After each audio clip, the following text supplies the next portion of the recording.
ओम गुरुर्ब्रह्मा गुरुर्विष्णु गुरुदेवो महेश्वरः गुरु साक्षात् परब्रह्म तस्मै श्री गुरवे नमः। गुरवे सर्वलोकानां विषजे भवरोगिणां दये सर्वविद्यानां श्री दक्षिणामूर्तये नमः। ஆதி குருவாகிய சிவபெருமானுக்கும் எனது பணிவான வணக்கங்களை தெரிவித்துக் கொண்டு நண்பர்கள் அனைவருக்கும் நம்ம குரு பயிற்சி குரு அப்படின்றது நம்மளை காக்கக்கூடிய கடவுள் அப்படின்ற ஒரு கடவுளாகவே கூட நம்ம நினைக்கலாம்.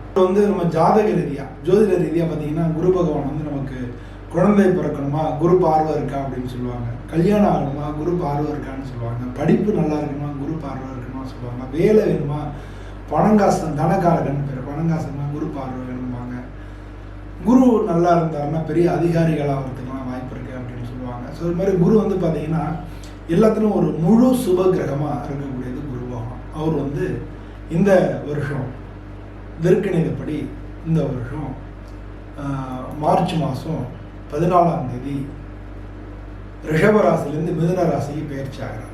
ஒருத்தருக்கும் இந்த குரு பகவான் எந்த விதமான தாக்கங்களை வாழ்க்கையில் ஏற்படுத்துகிறார், அதாவது குடும்பம், தொழில், பணங்காசு, உடல்நிலை, இதில் எந்த விதமான பாதிப்புகளை ஏற்படுத்துவார், அதுக்கு நம்ம என்ன பண்ணிக்கலாம் அப்படிங்கிறது தான் இந்த பார்வையோட நோக்கம். தெய்வத்தால் ஆகாதெனும் முயற்சி தன் மெய்வருத்த கூலி தரும் அப்படின்னு சொல்லி திருக்குறளில் கூட சொல்கிறாங்க.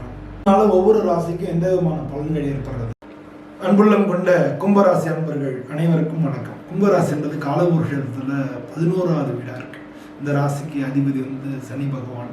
இந்த ராசியில் இருக்கக்கூடிய நட்சத்திரங்கள் அப்படின்னு பார்த்தோம்னா அவிட்டம் 3-4 பாதங்கள், சதயம், பூரட்டாதி 1-2-3 பாதங்கள், இதெல்லாம் நல்லா இருக்கு. இதில் அவிட்டம்ன்றது செவ்வாயோட நட்சத்திரம், சதயம்ன்றது ராகுவோட நட்சத்திரம், பூரட்டாதின்ற குரு பகவானோட நட்சத்திரம். இந்த ராசிக்கு அதிபதி சனி பகவான். கும்பம்ன்றது ஒரு மனிதன் கும்பத்தை அப்படி கும்பம்ன்றது கலசம் இருக்கு இல்லையா, அதில் தேங்காய்லாம் வச்சுருப்போம்ல, அந்த மாதிரி ஒரு கலசத்தை கையில் வச்சிருக்கிற மாதிரியான ஊர் தான் இது. உங்களுக்கு பொதுவாக இவங்க முழுமையாக தன்னுடைய எண்ணத்தை வெளிப்படுத்த மாட்டாங்க. மற்ற அவங்களே புரிஞ்சுக்கிட்டோம் விட்டுறக்கூடியவங்களா இருப்பாங்க. வாழ்க்கையில் கொஞ்சம் இவங்களை பார்த்து இவங்களோட செயல்பாடுகளை பார்த்து கொஞ்சம் சுயநலவாதிகள்னு சொல்லலாம். இவங்க கொஞ்சம் சோம்பேறிகளும் கூட. ஆனால் எனக்கு தெரிஞ்ச வரைக்கும் கும்பராசி நண்பர்கள் பல பேர் வாழ்க்கையில் நல்லா இருக்கிறத பார்க்க முடியும்.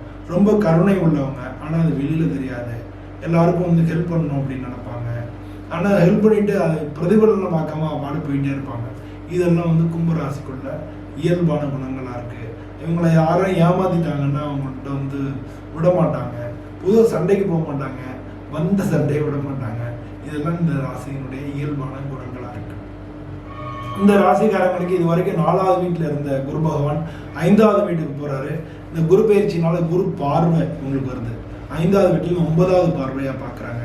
அதனால பல பேருக்கு இடமாற்றம், உத்தியோக மாற்றம், வெளிநாட்டு வேலை, இதெல்லாம் கிடைக்கிறதுக்கு உண்டான வாய்ப்புகள் மிக மிக அதிகமாக இருக்கு. அது மட்டும் இல்லை, குரு பார்வை பார்த்தீங்கன்னா இவங்களுடைய ராசிக்கு 11வது வீடான தனுசு ராசியை பார்க்குறாரு. அது மாதிரி இவங்களுடைய ராசிக்கு 8வது வீடான துலா ராசியும் பார்க்குறாரு. சார் 9வது வீடான துலா ராசியும் பார்க்குறாரு. அதனால இவங்களுக்கு பல பேருக்கு வெளிநாட்டு வேலைகள், இல்லை பதவி உயர்வு, இல்லை வேலையில் இன்க்ரிமெண்ட்டு, இல்லை உத்தியோக மாற்றம், இல்லை இடமாற்றம், அதாவது டிரான்ஸ்ஃபர் கிடைக்கலாம், இல்லை ப்ரொமோஷன்ஸ் கிடைக்கலாம், இல்லை ஏதாவது இன்க்ரிமெண்ட் ஏதாகி உங்களுக்கு டீம் மாற்றலாம், இல்லை ப்ராஜெக்ட் மாற்றலாம். ஒரு சில பேருக்கு வெளிநாடு வேலை கிடைக்கலாம். இதுவரைக்கும் வேலை தேடிக்கிட்டு இருந்தவங்களுக்கும் வேலை கிடைக்கலாம். படிக்கிற மாணவர்களும் உயர் படிப்புக்கான வாய்ப்புகள் கிடைக்கிறதுக்கு மிக மிக சான்சஸ் அதிகம். இப்போ இது வரைக்கும் ஜென்ம சனி சனியும் மாறிட்டாரு, ஆனால் ஜென்மத்துக்கு ராகு வராரு. ஆனால் குரு பயிற்சி மூலமாக உங்களுக்கு பார்வை வர்றதுனால, ராகு பார்க்கறதுனால அதெல்லாம் உங்களுக்கு நன்மையாகவே அமையும். இந்த ராசியை சேர்ந்தவங்க பல பேருக்கு திருமண வாய்ப்புகள் கைகூடி வர்றதுக்கான சான்சஸ் அதிகமாக இருக்குது.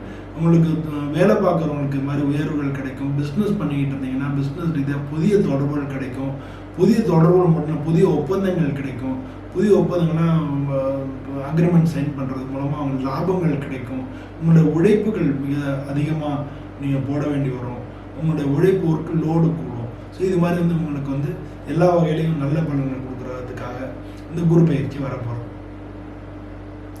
அதே நேரத்தில் இந்த குரு பகவான் இந்த வருஷத்தில் 10ஆம் மாதத்துலேருந்து 12ஆம் மாதம் வரைக்கும் உங்களுக்கு 6வது வீட்டுக்கு போகிறதுனால பலவிதமான தடைகள் அந்த காலகட்டத்தில் நிவர்த்தி ஆகிறதுக்கான சான்சஸ் இருக்குது. பல பேருக்கு நீங்கள் பேங்க் லோன் அதெல்லாம் அப்ளை பண்ணி அதெல்லாம் கிடைக்கிறதுக்கான வாய்ப்புகள் நிறையா இருக்குது. நீங்கள் வண்டி வாகனத்தில் போகும்போது வரும்போது ஜாக்கிரதையாக போயிட்டு வர வேண்டிய கட்டாயமும் இருக்குது. உங்களுக்கு ஜென்மத்தில் ராகு வர்றதுனால பல பேருக்கு வந்து உடல்நிலை கோளாறுகள், வயிறு சம்மந்தப்பட்ட பிரச்சனைகள், ஸ்கின் ட்ரபிள் இதெல்லாம் வந்து வர்றதுக்கான வாய்ப்புகள் இருக்குது. ஸ்கின்ல வந்து அலர்ஜி இதெல்லாம் வர்றதுக்கான வாய்ப்புகள் அதிகமாக இருக்குது. நீங்கள் அதெல்லாம் உடனே டாக்டர்கிட்ட காமிச்சு பார்த்துக்கணும். பல பேருக்கு வந்து குடும்பத்தில் சண்டைகள், வாக்குவாதங்கள், கணவன் மனைவியில் கருத்து வேறுபாடுகள், பிரிவினைகள் இது மாதிரிலாம் வர்றதுக்கான சான்சஸ் தான் இருக்குது. ஸோ இதெல்லாம் வந்து பொதுவாக இதெல்லாம் ஜென்ரலான பலன்கள், இதெல்லாம் பொதுவாக வந்து இருக்கக்கூடிய பலன்கள். ஆனால் உங்களுக்கு அப்படி நடக்குமா அப்படின்னா நீங்கள் உங்களுடைய ஜாதகத்தை பார்த்துக்கணும். உங்களுக்கு என்ன தசாபதி நடக்கிறது அப்படின்றத நீங்கள் பார்த்துக்கணும். அதுக்கு தகுந்த மாதிரி தான் இந்த குருவனுடைய செயல்பாடுகள் இருக்கும். அப்போ வந்து உங்களுடைய ஜாதகத்தை பார்க்கணும்னா உங்களோட குடும்ப ஜோதிடர்கள், உங்களை பக்கத்தில் இருக்கிற ஜோதிடர்கள் ஒரு டூல்ஸ் மாதிரி ஒரு அதுதான் நடக்கும் அப்படின்னு நான் சொல்ல வரல. அது எப்படி இருக்கு கால சூழ்நிலைகள். இப்போ வந்து வெளில போகிற மழை வருமா, வெயில் அடிக்குதா, பிரச்சனை இருக்கா அப்படின்னு பார்த்துக்கணும் இல்லையா? அதனால வந்து அது மாதிரி வந்து ஒரு டூல்ஸ் மாதிரி நீங்கள் வந்து காலம் எப்படி இருக்குது அப்படின்றத நீங்கள் ஜாதகத்தை காமிச்சு பார்த்துக்குங்க. மற்றபடி உங்களுடைய தன்னம்பிக்கை, உங்களுடைய முயற்சி, உங்களுடைய உழைப்பு, இறையருள் இதுதான் வந்து உங்களுக்கு வெற்றிக்கு காரணிகளாக இருக்கும். இதெல்லாம் இருந்ததுன்னா உங்களுடைய உழைப்பும் தன்னம்பிக்கையும் முயற்சியும் இருந்ததுன்னா கிரகங்களை உங்களுக்கு உதவி பண்ண ஆரம்பிச்சு. ஸோ இதை வந்து நீங்கள் முதல்ல மனசில் வச்சுக்கணும். எப்போ பார்த்தாலும் ஜாதகத்தை பார்த்துட்டு இருக்கணும். ஜாதகப்படி தான் நடக்கும், அப்போ அதுக்காக உழைக்கக்கூடாது அப்படின்றதெல்லாம் நீங்கள் இல்லை. நீங்கள் உங்களோட உழைப்பையும் போடணும், அதே நேரத்தில் ஜாதகத்தையும் பார்த்துக்கணும், இறையருடையும் வச்சுக்கணும். படிக்காமல் பரீட்சை எழுதாமல் பாஸ் பண்ண முடியுமா? படிக்கிறதும் பரீட்சை எழுதுறதும் நம்மளோட உழைப்பும் முயற்சியும். அப்படி இருந்ததுன்னா நம்ம படித்த கேள்விகள் வரலாம். வாத்தியார் மார்க் போடும்போது ஒரு மார்க் 2 மார்க் கூட போடலாம். ஸோ இந்த மாதிரியான வாய்ப்புகள் நமக்கு கிடைக்கும் இல்லையா?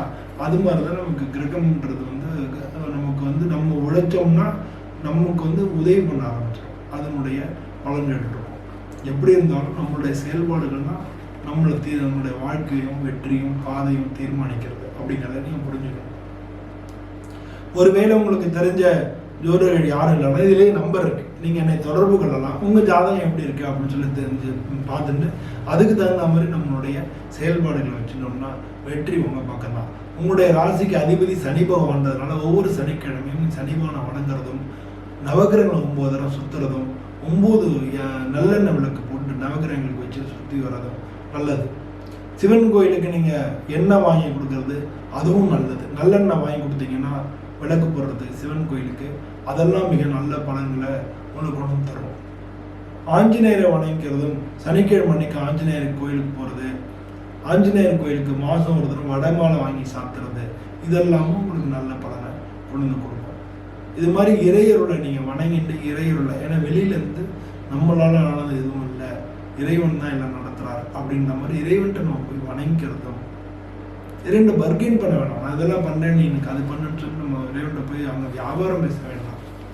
இறைவன்கிட்ட போயிட்டு நம்மளால் அது மாதிரி அது சாத்தி ஆத்மார்த்தம் வேண்டிக்கிறது தான். ஒரு நைவேத்தியம் போட்டு 4 பேருக்கு நம்ம கூட இருக்கிற சக மனிதர்களுக்கு கொடுத்து வேண்டிக்கிறது தான். அது மாதிரி வேண்டிக்கணும். அதே மாதிரில உங்களுடைய முயற்சி வாழ்க்கை எப்படி என்னன்னு பார்த்துட்டு என்ன பண்ணணும் அப்படின்றத பார்த்து உங்களுடைய தன்னம்பிக்கை இதெல்லாம் பண்ண முடியும்.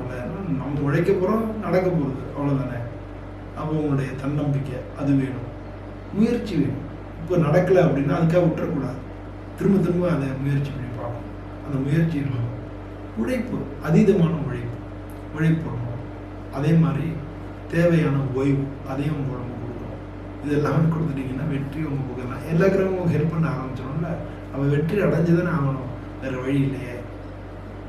அது மாதிரி நீங்கள் இது மாதிரி இறையருள், உங்களுடைய உழைப்பு, தன்னம்பிக்கை, முயற்சி இதெல்லாம் வச்சுருந்தீங்கன்னா வாழ்க்கையில் வெற்றி உங்கள் பக்கம் தான். எல்லோருக்கும் நன்றி.